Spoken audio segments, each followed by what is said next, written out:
இந்த வீட்டு குழந்தைய கடத்திட்டு போய் ஒருத்தங்கிட்ட ஒப்படைச்சோம்னா செம்ம பணம். அதுக்கப்புறம் நம்ம 2 பேரும் எங்கேயோ போயிடலாம். ரொம்ப ஈஸி கான்டாக்ட் குரு. அதுக்கப்புறம் வேணும் என் தொழிலை விட்டுடலாம். சொல்றேன் இந்த முறைப்பு தானே வேண்டாங்கிறது. நேற்று ராத்து கூட வந்து தடுத்துட்ட, இப்ப கூட முறைக்கிற. ராத்திரி வந்து நீதானா? வேற யாருக்கு துணிச்சல் வரும் குரு? போடா வெளிய. என்ன மரியாதை கம்மியாகுது?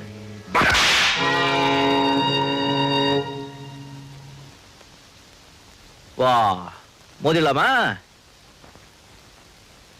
பாரு, குரு சிஷ்யன் அடிச்சா பரவாயில்ல, நான் திருப்பி சிஷ்யன் குருவை அடிச்சா கேவலமா இருக்கும். ஜாக்கிரதை. இந்த விளையாட்டெல்லாம் வேணாம். இங்க உன்னை அனுப்புறது யார்?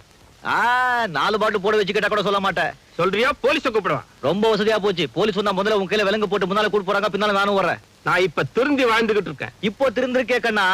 ஆனா உன் பழைய ரெக்கார்ட் எல்லாம் போலீஸ் ஸ்டேஷன்ல அச்சா இருக்கு. உங்க அப்பா நான் மாத்திரம் கோச்சுக்காது. அதை விடு, இதை எடு. பாத்தியா, இந்த வீட்டுல நீ அடிச்ச லாக்கெட்டு